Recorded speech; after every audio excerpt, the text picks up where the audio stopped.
Assalamualaikum warahmatullahi wabarakatuh. Berjumpa lagi dengan saya Desi Rahayu Effendi, calon guru penggerak angkatan 8 dari SDN Tenggulunan, Kecamatan Candi, Kabupaten Sidoarjo. Kali ini saya akan melaksanakan wawancara dengan kepala sekolah dalam bentuk menunaikan tugas modul 3.1, yaitu pengambilan keputusan berbasis nilai-nilai kebajikan sebagai seorang pemimpin. Selamat menyaksikan.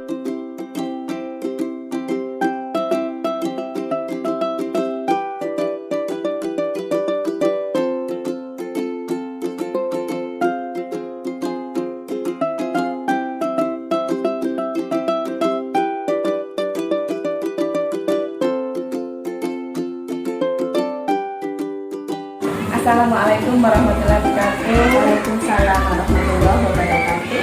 Pertama-tama saya ingin menyampaikan terima kasih untuk Ibu telah meluangkan waktunya untuk saya melaksanakan wawancara ini. Saya mewawancara Ibu dalam rangka menunaikan tugas modul 3.1 Ibu tentang pengambilan keputusan berdasarkan nilai-nilai kebajikan sebagai seorang pemimpin. Begitu Ibu. Ya. Silakan Ibu memperkenalkan diri. Ya. Assalamualaikum warahmatullahi wabarakatuh. Nama saya Filmi Nasfa. Saya kepala sekolah di SDN Tenggulunan. Baik, terima kasih Ibu. Pertanyaan pertama Ibu, bagaimana cara Ibu mengidentifikasi kasus-kasus yang merupakan dilema etika dan rujukan moral, di mana dilema etika itu memilih antara benar dengan benar dan rujukan moral itu benar dengan salah. Terima kasih. Saya akan mencoba menjawab Bu Desi. Cara saya untuk mengidentifikasi kasus-kasus atau masalah dilema etika dan rujukan moral ini, kami akan mengevaluasi dulu kira-kira apa sih permasalahan di situ. Dan di sini kami juga tidak sendiri, tapi ada tim yang akan memproses identifikasi tersebut. Baik, berarti Ibu dengan cara mengevaluasi kasus itu ya Bu, Ya. bersama tim. Kemudian pertanyaan kedua Ibu, bagaimana cara Ibu dalam mengambil keputusan tersebut, terutama dalam kasus di mana ada kepentingan yang sama-sama benar Ibu? Biasanya kami yang seperti yang saya sampaikan tadi, ada tim. Di sini tim ini ada ketuanya, di mana ketuanya itu mempunyai basic atau latar belakang lulusan psikologi. Dan di sini ketika ada permasalahan benar dengan benar, itu akan tidak merugikan keduanya. Kalau bisa kedua permasalahan tersebut bisa diselesaikan dan tidak merasa dirugikan. Begitu. Ya, baik, dengan bersama tim yang lulusan psikologi tadi Iya. Ibu akan berusaha menjalankan dua-duanya tadi deh. Baik. Kemudian Ibu, langkah-langkah atau prosedur seperti apa yang biasa Ibu lakukan sama ini? Langkah-langkahnya biasanya itu yang pertama identifikasi masalah. Apa sih pokok permasalahan yang ada di situ? Kemudian yang kedua, kami mengambil data-data dari beberapa masukan dari beberapa narasumber yang sekiranya bisa untuk dimintai keterangan. Setelah itu data-data yang kami kumpulkan tadi akan kami selesaikan, akan kami evaluasi untuk merujuk mengambil keputusan. Baik. Jadi dari identifikasi terus melibatkan pihak yang terkait ya Bu, ya dari situ baru diambil keputusan. Seperti itu. Luar biasa Ibu. Yes. Kemudian yang keempat Ibu, hal-hal apa saja yang selama ini Ibu anggap efektif dalam pengambilan keputusan pada kasus-kasus dilema etika tadi Ibu? Nah, biasanya yang saya anggap efektif itu ketika ada suatu kejadian, itu kami langsung proses di situ langsung. Nah, biar tidak berlarut-larut. Betul. Nanti di akhir bulan atau ketika ada rapat intern di sekolah kita, itu nanti kita evaluasi keputusan yang kita ambil kemarin apakah sudah benar. Jadi begitu ada kasus langsung diselesaikan gitu ya Bu Ya, ya. betul. Setelah itu dievaluasi bersama teman-teman Bu. Oke, baik, terima kasih Bu. Kemudian yang selanjutnya Ibu, apakah Ibu selalu memiliki jadwal tertentu dalam sebuah penyelesaian dilema etika, atau menyelesaikan di tempat, atau memiliki jadwal selanjutnya begitu Ibu? Kami biasanya ketika ada permasalahan langsung menyelesaikan di tempat. Nah, kemudian permasalahan tersebut dalam kurun waktu tertentu kita evaluasi bersama-sama. Seperti jawaban saya tadi, misalnya contoh konkret, ada anak yang terlambat datang. Nah, itu langsung kita berikan penyelesaiannya, kenapa dia terlambat, apa alasannya, begitu, agar tidak mengulangi, dia tidak terlambat lagi, seperti itu. Oke. Kemudian yang selanjutnya Ibu, adakah dalam pengambilan keputusan tadi ada faktor-faktor yang mempermudah dan membantu Ibu dalam mengambil keputusan Ibu? Faktor-faktor yang mempermudah kami di sini dibantu oleh tim tadi, jadi saya tidak berjalan sendiri, jadi ada khusus untuk bimbingan konseling yang alhamdulillah di sekolah kami ada salah satu guru yang lulusan dari psikologi. Nah, dia lulusan psikologi tapi kemudian sekolah lagi PGSD seperti itu. Jadi kolaborasi begitu ya intinya Bu ya. Betul. Baik. Ternyata ini sudah perayaan terakhir Bu. Alhamdulillah. Dari semua hal tadi yang disampaikan, apa pembelajaran yang Ibu dapatkan dan pengalaman apa dari pengambilan keputusan tadi Bu? Pengalaman yang bisa saya petik, janganlah untuk menghukum atau menjas anak tersebut ketika melakukan pelanggaran, dia merupakan anak yang nakal. Betul. Nah, tapi kita gali dulu mengapa dia berbuat seperti itu. Oke, luar biasa. Terima kasih Ibu atas waktunya. Nanti pengalaman-pengalaman dari Ibu bisa saya praktekkan untuk menjadi pemimpin yang bijaksana seperti Ibu. Mohon doanya ya Ibu. Ya, doa saya doa terbaik untuk panjenengan. Alhamdulillah. Demikian wawancara saya dengan Ibu Kepala Sekolah Ibu Kilmi, yaitu Kepala Sekolah SDN Pura. Saya sampaikan terima kasih. Sampai berjumpa kembali. Assalamualaikum warahmatullahi wabarakatuh. Waalaikumsalam warahmatullahi wabarakatuh. Terima kasih Ibu. Sama-sama.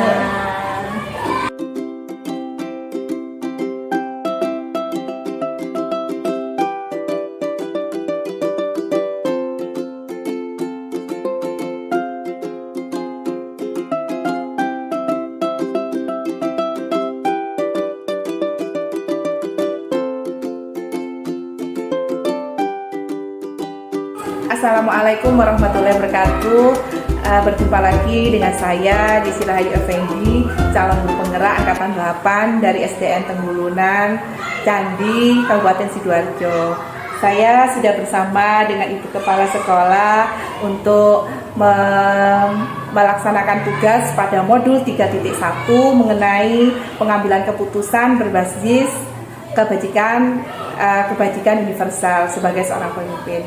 Monggo Ibu memperkenalkan diri Ibu. Terima kasih Bu Desi kesempatan yang diberikan kepada Ibu. Assalamualaikum warahmatullahi wabarakatuh. Waalaikumsalam. Perkenalkan, nama saya Anis Mufidah.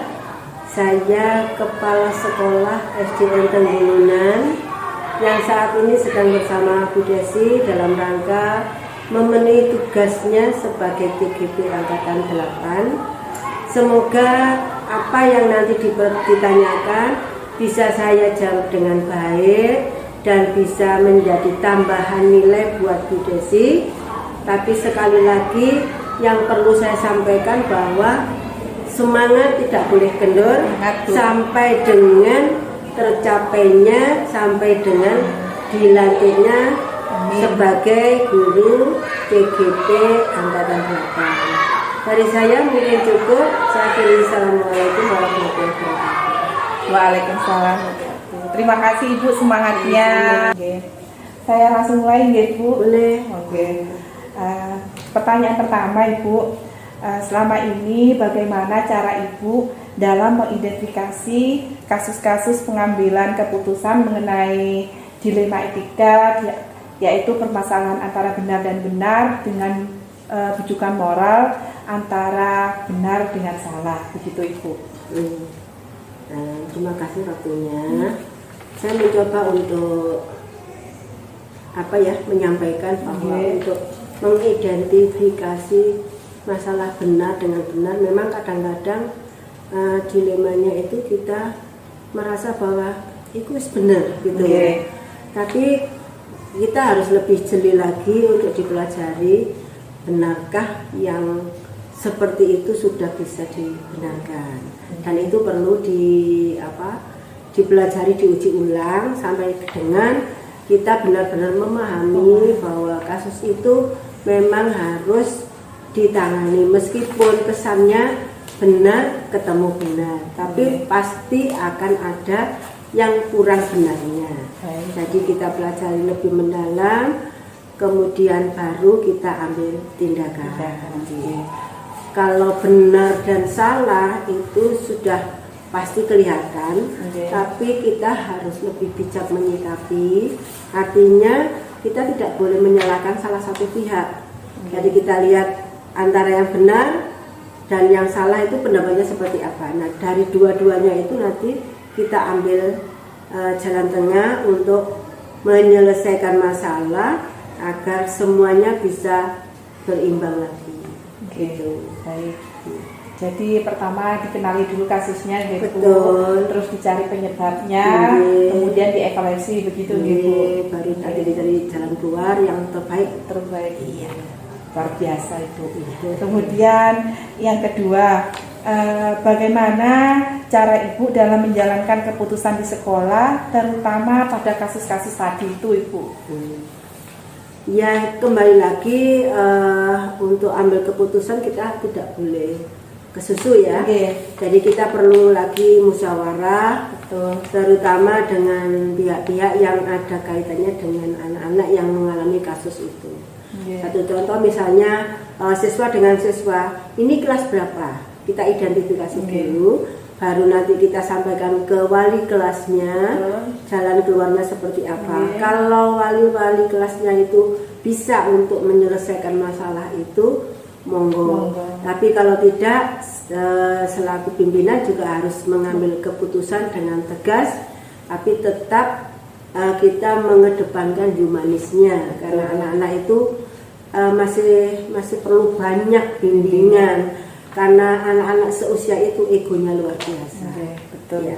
Termasuk di gurunya sendiri pun itu juga harus kita beri pengertian, ya, karena usia itu tidak menjamin bahwa jadi kalau anak-anak kita kembalikan ke wali kelasnya untuk menangani. Kalau misalnya guru dengan guru itu juga kita harus mempelajari, karena berpikir seseorang itu dibilang dewasa dan tahu itu tidak terukur dengan usia. Jadi yang dimaksud itu pengertian untuk menyadari bahwa ini perlu jalan keluar terbaik. Jadi kita urai lagi agar egonya semakin turun dan bisa bersama dengan teman yang lainnya. Itu kalau guru. Baik, jadi dari pernyataan Ibu bisa saya simpulkan kalau dari murid itu biar wali kelasnya saja dulu, ketika nanti membutuhkan Ibu baru membantu, kita menghargai. Kemudian kalau antara guru dengan guru, nanti Ibu juga menengahi istilahnya Ibu, bahwa setiap guru itu tidak sama walaupun usianya itu tidak menjamin usia itu semakin matang semakin dewasa begitu Bu. Oke, terima kasih Bu.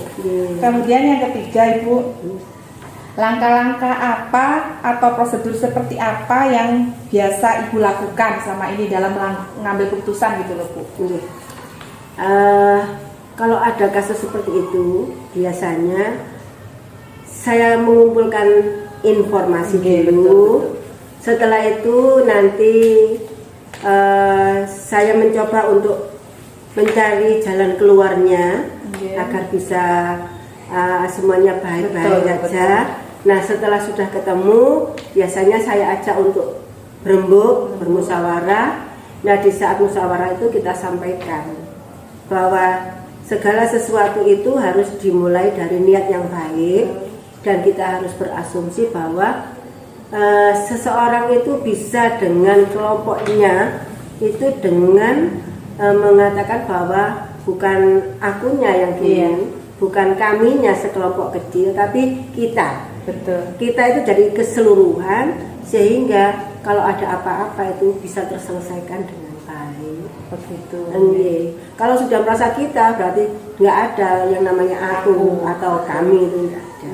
Jadi mengedepankan kepentingan bersama. Betul. Bukan aku tetapi kita. Untuk menghilangkan ego begitu. Betul. Oke, baik Ibu. Bukan menghilangkan, mengurangi akunya. Menghilangkan kayaknya nggak bisa. Oh, betul. Yang selanjutnya Ibu,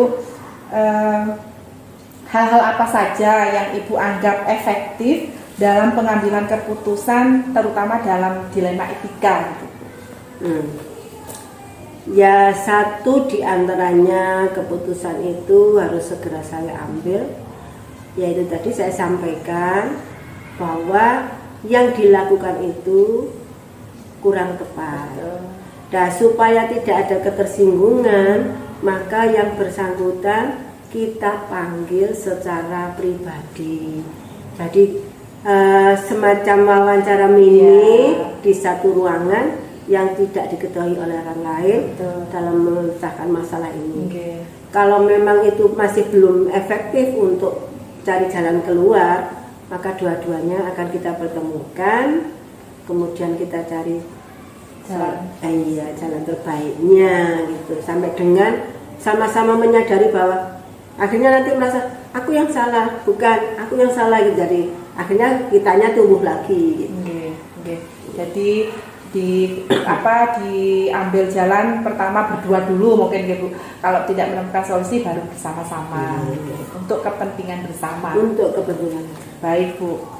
Kemudian Bu, selama ini tantangan apa saja yang Ibu alami ketika pengambilan keputusan Bu? Tantangan ya. Kalau menyebutkan tantangan, saya kira banyak.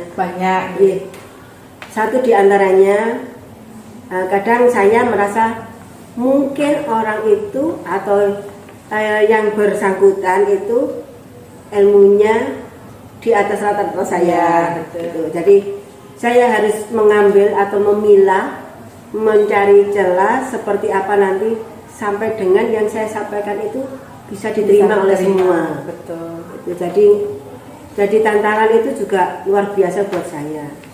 Yang kedua, kadang-kadang untuk menjawab tantangan itu saya tidak banyak bicara, tapi dari keteladanan, perilaku, sikap, tutur katanya dan sebagainya. Dengan tujuan kalau melihat saya seperti itu, harapannya semoga bisa mengikuti, sehingga menjadi baik lagi. Jadi tantangan itu semakin menantang Ibu untuk berbuat sikap keteladanan tadi ya Bu, tidak banyak berkata, ini loh maksudnya dari sikapnya Ibu begitu ya Bu. Luar biasa Ibu. Selanjutnya adalah apakah dalam pengambilan keputusan tadi Ibu memiliki jadwal tertentu untuk menyelesaikan masalah begitu Ibu? Kadang iya, Kadang tergantung masalahnya mungkin ya Bu ya. Betul. Selama itu masih bisa kita selesaikan dengan segera. Selesaikan. Tapi kalau selama itu perlu penanganan yang agak serius, jadi saya perlu waktu. Oke, betul. Terus yang kedua lagi, mungkin saya bisa saat itu sekarang bisa, tapi mungkin saya belum punya waktu untuk menyampaikan. Atau mungkin saya juga bisa menyampaikan, tapi saya juga harus mempertimbangkan perasaan yang mau saya beri penjelasan itu tadi. Jadi intinya kembali lagi memanusiakan manusia, jangan sampai ada ketersinggungan ketika saya menyampaikan yang seperti itu. Walaupun arahnya nanti mesti ke arah yang positif, tapi kita giring dulu sampai dengan dia benar-benar mengetahui. Istilahnya adalah tergantung masalah. Kalau bisa diselesaikan saat itu langsung gitu. Tapi kalau tidak, kita jadwalkan tahap-tahap berikutnya gitu. Ada langkah-langkah, terutama untuk kepentingan bersama dan tidak membuat orang itu merasa tersinggung. Betul. Kemudian Bu, apakah selama ini ada seseorang yang Ibu anggap mempermudah dalam membantu Ibu mengatasi suatu permasalahan dan mengambil keputusan? Iya. Jadi di setiap sekolah ya, di setiap lembaga itu seorang pimpinan pasti akan melihat kinerjanya seseorang ini seperti apa. Oh, berarti ini yang bisa saya ajak kerjasama di bidang ini, misalnya menangani itu, menyelesaikan ini dan seterusnya.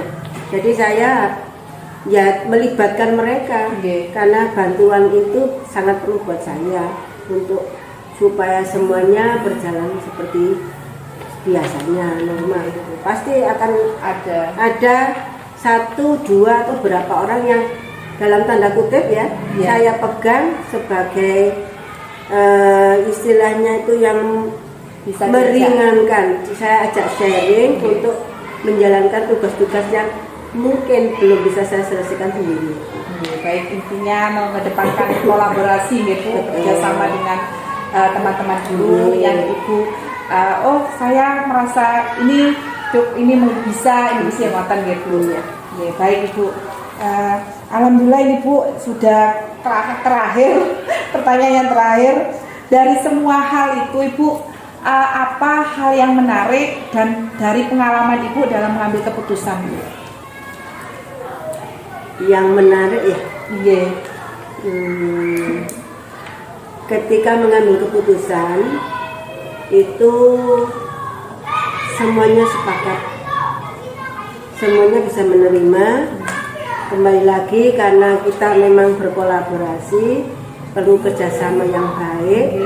Kalau itu berjalan dengan baik, itu suatu kebanggaan buat saya.